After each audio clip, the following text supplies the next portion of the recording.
Hi guys, welcome to my new tactical motif series. So in this series I wanted to show you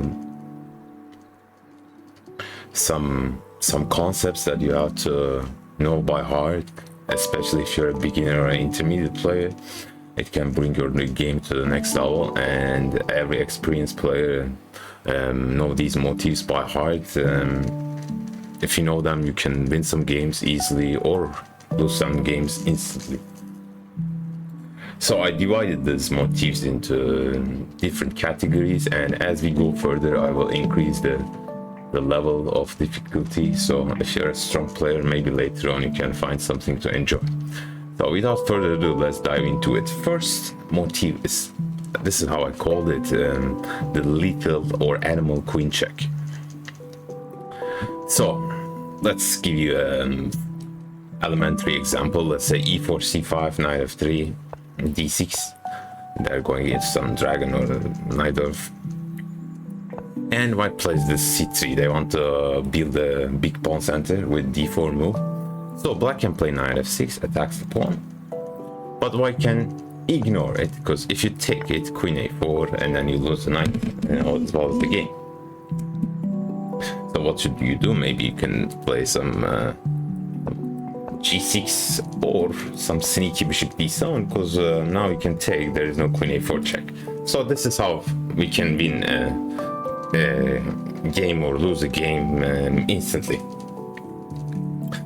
What else? Let's say the Smith-Morron gambit starts after white sacrificing the pawns with c3 traditionally, but you can play knight f3 too, and black has the chance to play e5, and as you all know, if you take, now black wins the piece, and also it is GG, why not? So let's jump into another example. e4, c5 again, d6. You can see these motifs in very different type of openings where I will come later on. For instance,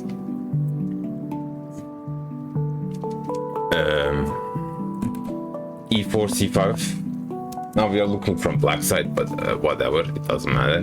On knight c6, maybe black wants to play some Sveshnikov or e6, whatever, and d4, take. Knight f6. This is not a great move, because you're giving up your only developed piece, but can happen. And e5. What do we do? Queen a5 check, and however you do, we take the pawn with a check, and also we have a great advantage because we want a pawn, and we will have a lead in development.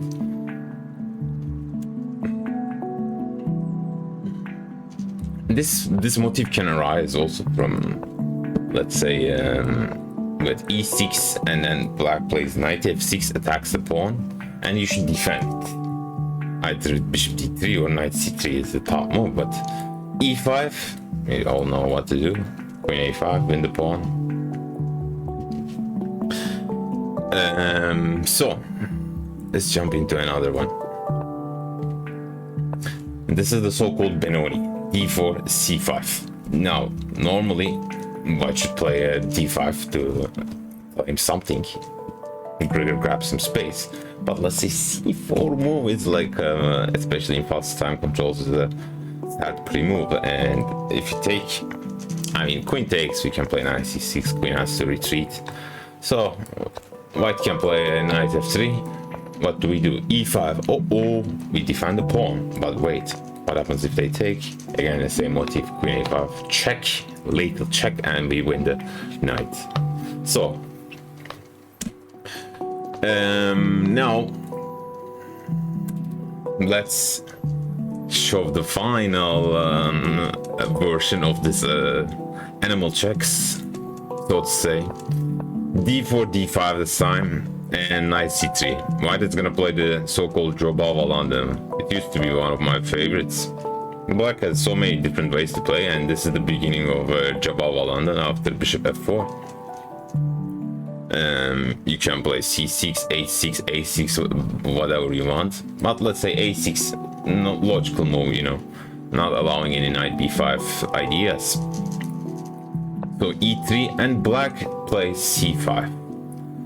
So looks like a free pawn. We can take it, and then black plays e6, immediately attacks the pawn.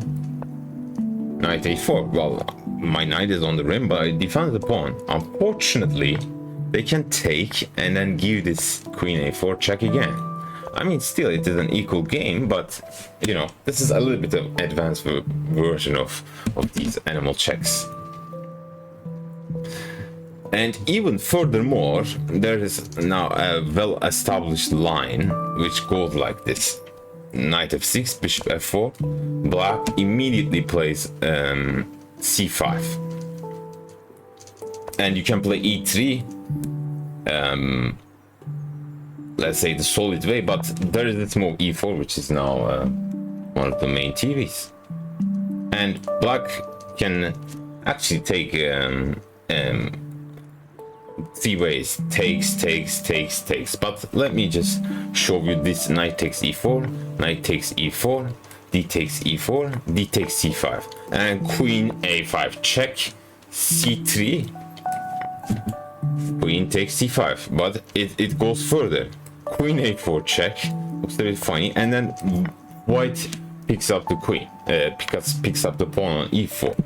So this is actually quite a well-known position in Jababa London, and you can play in different ways, like bishop f5, g6, whatever. But as we see, there are two versions of this queen checks and picking up some pawns. But in this case, no one is winning some material. Both sides develop two pieces, and the game goes on. So this was all about these little queen checks. You have to know them by heart, especially I would say you play like Sicilians. You know, when I'm playing the Sicilian, I always look for this e5 move, whether my knight is on c3 and queen a5 check is available. You should always keep that in your radar, you know, by heart, like automatically. So this was all about these little checks, and let's jump into the next motif. Bishop takes f7 sacrifice. So what do I mean with bishop takes f7? Of course, I'm not meaning something like this, or let's say immediately here and the bank. No, we're not gonna discuss this one. I mean, you should respect your opponent a little bit, even though they might be bad, but you know, this is total disgrace. We're not gonna discuss that.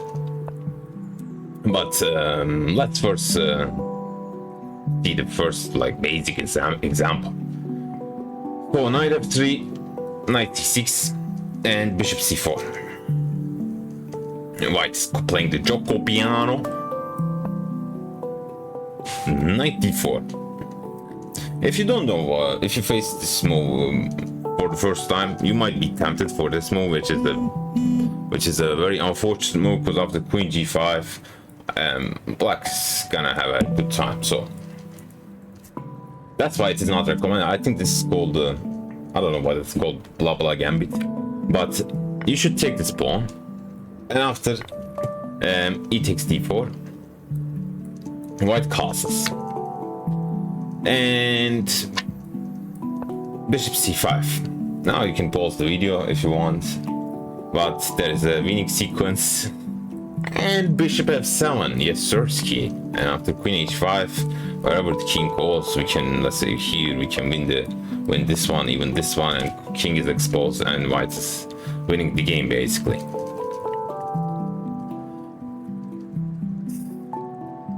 Bishop b5, the Ruy Lopez. There is also this move, knight d4, and in this case it is a little bit makes more sense, because it attacks my bishop. We still take it, and we castle. So we're gonna see something similar. d6, bishop c4. If bishop c5, again the same thing. Take queen h5, we win the bishop, and king is exposed. So they should not play bishop c5. Let's say something like d5, but this is also quite shaky. I mean, your king is in the center. Let's say rook e1, and black has to play knight e7, because after the bishop e7, You can also pause the video. This is also a well-known motif, but maybe if you see this position for the first time, there's one winning, completely crushing move, and it's a bit counterintuitive, which is a queen g4. This is not related to our bishop takes f7 sacrifice. I'm just showing just because we reach this position. So you can't take it because it is pinned, and we are attacking this, and you can't play bishop f6. Let's say knight f6, we can still take it, and then rook g8, we can still take it, and we will win the game basically. So this was all about our first example in the bishop takes f7 sacrifice, the elementary example. Let's jump into a little bit more intricate one. This is one of my favorite gambits with white, the so-called von Hennig gambit, and I have even a complete guide of this gambit. You can check it out on my YouTube channel, and it starts from the Caro Khan, knight c3. So I take, traditionally you take, but this is the beginning of the von Hennig gambit. We play bishop c4, looking at that juicy f7 pawn, and let's say knight f6. Now we play f3 and take. So in this position, the most popular move is bishop g4, and you can pause the video if you want. Meanwhile, I'll take a sip from my tea. Yes sir, bishop takes f7. What is the point? After knight e5, he has to go somewhere, g8 or e8. I've played it so many times. They generally go to g8, and we simply win the piece back. And on top of that, king is totally exposed. Like queen e6 is even checkmate, you know. So this motif we will see later on, and it is quite important. Lastly, like recently, I played a bullet game. My opponent played bishop f5. I took. If they take it, we can play queen f3 and knight takes c3. What are we doing? Another right in the opening, had the tactical motif, bishop takes f7. King has to take. I mean, if king goes to d7, we can take the bishop. But my opponent sneakily played a bishop g4, I think trying to catch some free move, I don't know. And I played knight f3, he played, I think, knight b to d7, this is how it went. Played e5, he went here. I took, and he could have won the game instantly with queen a5 check, that lethal check. We are going back to the first motif. But he didn't see that. Instead, he played knight b6. Now you can still pause the video. Yes, Sirski, bishop takes f7, and knight g5. And even the game ended like this. I took, he played a6, and this was checkmate. So, as you see, you should know all these motifs by heart. You know, check. You know, bishop takes f7. So now let's jump into a more intricate one. This position arises from Queen's Gambit accepted variation. E takes c4, and well, traditionally the main moves are knight 3 or e3, which can transpose into each other. e4 is a risky way to play, but still possible. But knight c3 looks maybe reasonable if you first time see this position, but actually it's a very sloppy move. Now black has a great counter response with e5. Now again, if you see this position for the first time, you might think, okay, well, he's attacking my pawn. If I take, maybe he will trade the queens. I don't like that, so let's push that pawn, baby. d5. Even though objectively I think e3 is the best move here, but d5. Now we play knight f6. And what is the most logical move as it looks in the first glance? Maybe e4. But actually, this is a terrible move. Even though like white is on the wrong train after playing knight c3, it gets worse and worse. I think objectively, like Stockfish gives it right here -1 or something. Now knight f6. What do we do? I mean, we can play bishop c5. Our pawn is under attack on c4. Now we have a great move. The move b5. We are sacrificing that pawn, but are we actually really sacrificing? Because we have a trick. If they take, we can take the pawn back. Well, the white might think, okay, but I'm winning the c4 pawn too. And now there are two ways to play. I think both are reasonable. We can give bishop b4 check and king has to move to f1, which is quite reasonable. And now you can, I mean, knight c3, we can simply take it, by the way. I don't need to mention that. And c6. Well, what is the point of c6? Well, if they take, your queen is hanging. Sadly.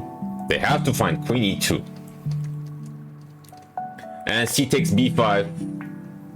They take. We play knight d7. Take, and believe me or not, black is has a decisive advantage. But this is a little bit complicated. We can also simply play a6.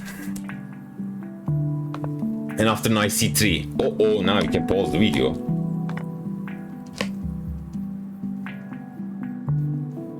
We didn't sacrifice this time the bishop, but the same motif, you know, as if we have sacrificed the bishop on c5. We can take and then play queen h4 check. Unfortunately, here still black has a very big advantage, but practically I find the previous one a little bit better, because after knight f3, for instance, I'm making some random moves, like knight b to d7, I defend my pawn, and then white plays rook e1. Let's say I overprotect my pawn. My queen is trapped, so it can go wrong, you know. Literally, my queen is trapped.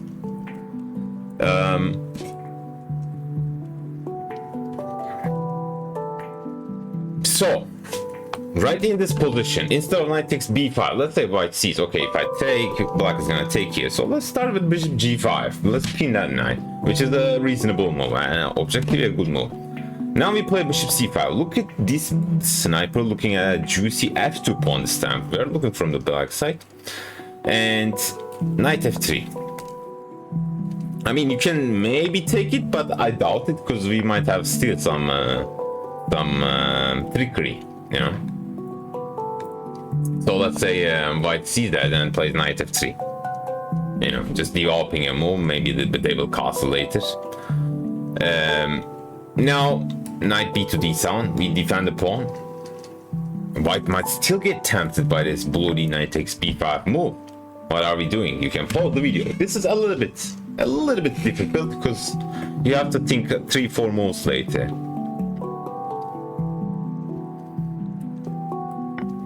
We start with bishop takes f2. Take.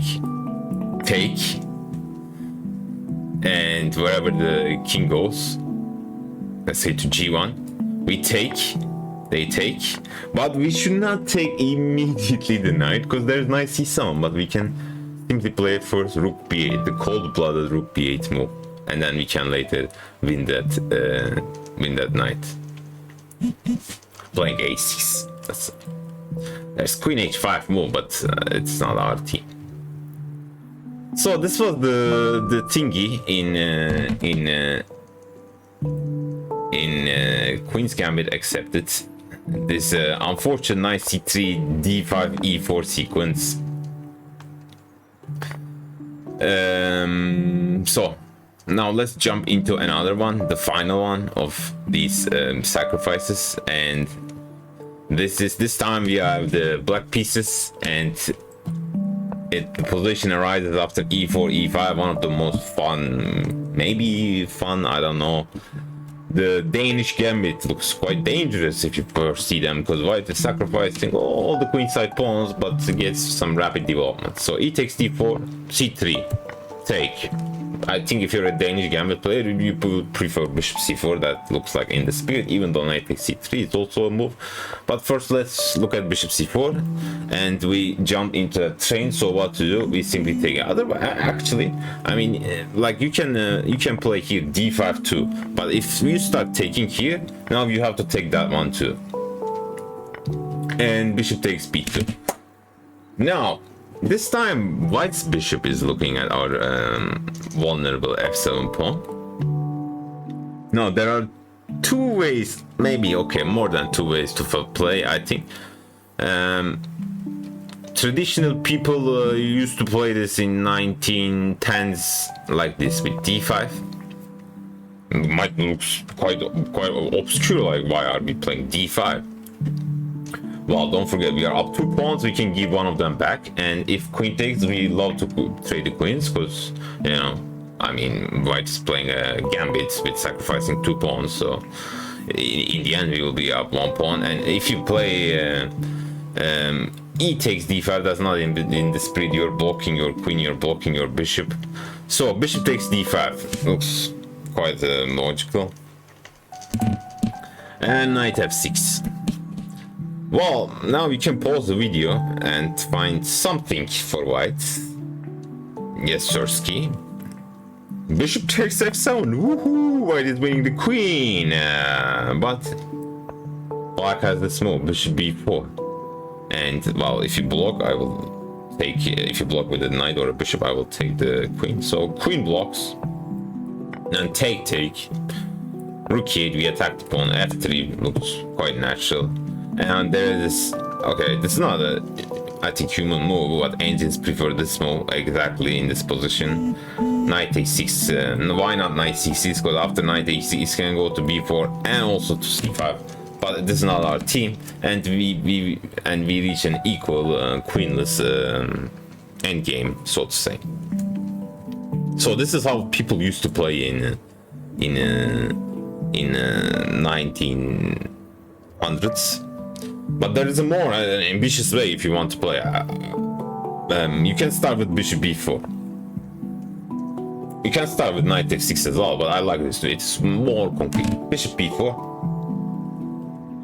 I think knight c3 makes much more sense than d2, just not to block your queen. And now knight f6. Now, ladies and gentlemen, if you want, you can pause the video, because there are so many tempting moves in this position, and this time you should really pause if you're not especially like a Danish gambit player. There are so many tempting moves for white. Let's look at one by one. Well, bishop takes f7. Might look good, you know, because after that you will give queen b3 check. But in this case, bishop takes f7 is actually not a great move, because we have to calculate for it. You should not, when you see these tactics, this instant tactics, okay, bishop takes f7, king takes f7, queen b3, and then I win the bishop. But don't forget, white has already sacked 2 pawns. So bishop takes f7, king takes f7, and queen b3. Well, black has this great resource of d5. Why is it great? Well, if you win the knight, black plays knight c6, and look at how black is catching the development of white. Queen is under attack. Let's say queen b3, knight d4. We further attack the queen, and if queen goes back, we can simply take this pawn. I mean, you can go for these complications after rook e8, or let's say knight e2 is more logical. Then we play c5, and objectively, this position is slightly better for black. So this bishop takes f7, even though it is very tempting, but it is actually a losing move. Okay, losing is too harsh, but not a great move at all. So, other options. e5. Well, funnily enough, I look at the Leach's database in this position, and if you look at all the rating ranks, e5 is the most popular move. And if you make it like above 20 to 2000, 2200, bishop takes f7 is the most popular move. But both moves are actually really bad, and then bishop takes f7 is even slightly more bad. So e5. Now what do we do? The typical break, well, this motif, by the way, the counter breaks, I will discuss in my next video, so please stay tuned. Your piece is under attack, but you attack another piece of your opponent, but you know it is quite tense because you have to calculate a little bit the consequences. So d5, a typical motif, especially like in Italians, you can see them a lot. And then black takes. Now you should not take the bishop. You should take the pawn. Why? Well, if takes, this knight is under attack. Let's say white gives this check, and then c6. This bishop is under attack, this knight is under attack, and we will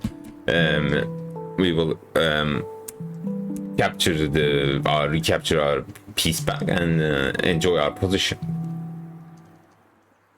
So e5 is bad, bishop takes f7 is bad. What to do? Well, the best move here is actually queen b3. Attacking this. Unfortunately, we have to take it, and after queen takes, now we can castle. Well, as I said, this is a little bit ambitious because I mean, white's bishops, queens are looking Gucci, and you know our pieces don't look so well. But I mean, if you like it, you can definitely play it. Now, knight f3 they can play, or immediate e5.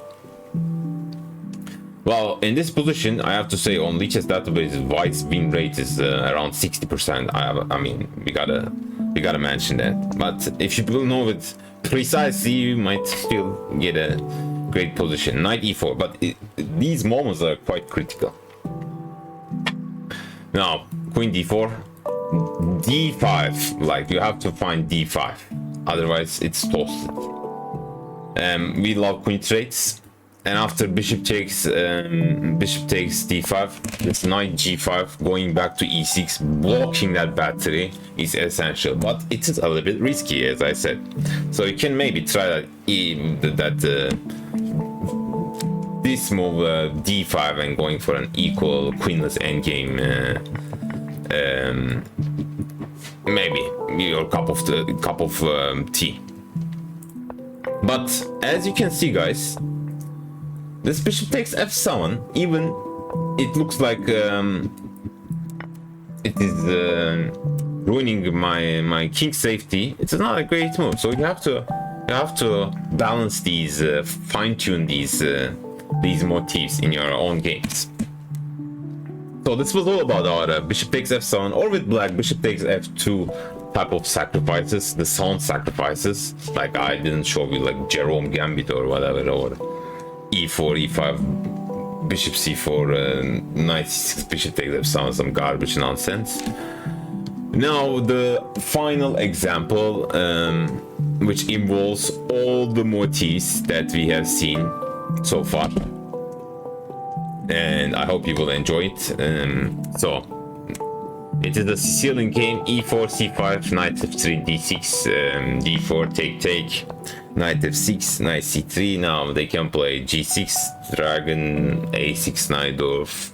But in this case, black plays knight c6, going for the classical Sicilian, so-called. The most popular move is bishop g5, or the second popular is bishop c4. I prefer this one, and I think it is practically like if you play bishop g5, probably black has played more games with bishop g5 rather than bishop c4. That's why I prefer bishop c4. Now there are, I think, two ways to play. Okay, e6 is the most common move, or queen b6. I mean, you can play some a6, might be sloppy actually after take, or some bishop d7. How about g6? It looks quite natural, right? Black's gonna fianchetto their bishop and play a decent drag. Unfortunately, it's quite sloppy, and yeah, you can pause the video and find some great combinations, and which involve all the motifs that we have seen so far.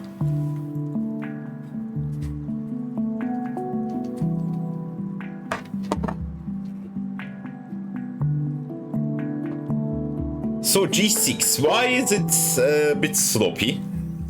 If you have found it, congrats. By the way, as I can see on Leech's database, it is not the most popular move. So, knight takes c6 we start with, and then b takes c6, and now e5. This is the clincher. Why it is such a great move? Well, statistically, as Vladimir Kramnik says, in this position after e5, white wins 67%. Why? Because, okay, take, bishop takes f7, and we win the queen.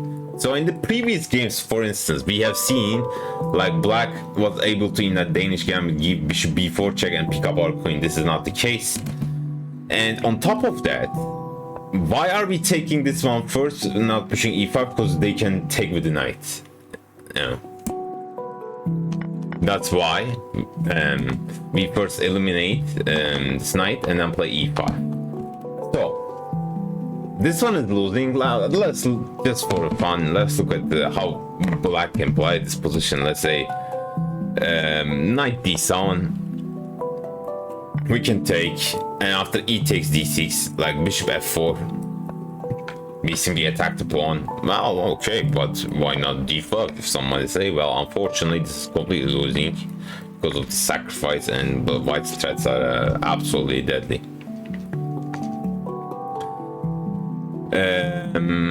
So knight d7 is a bad try. What else black can play? d5 might look interesting for some of you, especially if you're not a Sicilian player, because you know, like, I attack your piece and you play d5 and you attack my piece. But after d5 we have to see the consequences of this move. Well, in these double tensions, you know, I'm attacking your piece, you're attacking my piece. First, I generally check what happens after take. You know, what is the outcome of that position? Well, if you can't find it concretely, and if you think, oh, it is boring, you know, like, then you look for something else. Maybe you retreat or play some other move. But in this particular case, after we take, they take. We are not taking the queen because, you know, I mean, black has the bishop pair, and you know, there is no attack, but there's this quite a strong move, queen f3, which is absolutely deadly because there are so many sneaky threats. Well, first we're attacking this pawn. We can win the pawn back. Well, no, most natural move is, I think, queen d6, where it defends the pawn. Something like bishop d7, bishop b7 is quite ugly. I mean, I think we can simply castle, and then if you take, we will play rook e1, etc, etc. Queen d6 looks quite natural, and it also attacks this pawn. Now bishop f4, queen takes f6, and you can play short castle, long castle, whatever you want. Let's say long castle. There is this cheeky little g5 move, which looks like it is solving some problems of white, but you know, if you move the bishop, I simply trade, and who cares about my ruined pawn structure, you know? I didn't count the pawns, but I think black's up a pawn. Yes, Sirski. But there is this crazy strong bishop c7 intermezzo, or even more crazy is knight b5. Well, you can't take it, and on top of that, knight c7 is actually checkmate. So this is how it can go wrong if you play carelessly with the d5 move. So let's see the best try, which is knight g4. It's the only move, even, maybe we can say. Now we take. And if e takes d6, maybe like black wants to keep the queens, but queen takes d6 is way better. Why e takes d6 is bad? Now we short castle. We can't play bishop g7 because rook e8, rook e1 might be annoying. Let's say bishop e7, h3, knight here. We defend our bishop. Let's say castles. Now rook e1. We are simply bringing our pieces into the game. Bishop f5. Let's say black develops another piece. Bishop f4 looks quite natural. We attack the pawn, the knight. Let's say they defend. Now here we have to be a little bit a little bit patient. Queen d2, you know, building up the battery. Say rook e8. Now we can. We should not play rook d1 and love d5. Now rook e2 is a very sneaky move, and after d5, rook e1, white is gonna probably win. This leads into some unpleasant position. E takes d6, so queen takes d6. Now there are two moves to play: f3 or h3. f3 looks a bit counterintuitive, but actually it's a good move. Take, so that we don't get knight f2 fork as well. Knight e5, bishop goes back. Bishop a6 they can play, not to allow us to castle, but after like bishop d2 long castles, these pawns are too weak, and I think white has quite a pleasant game.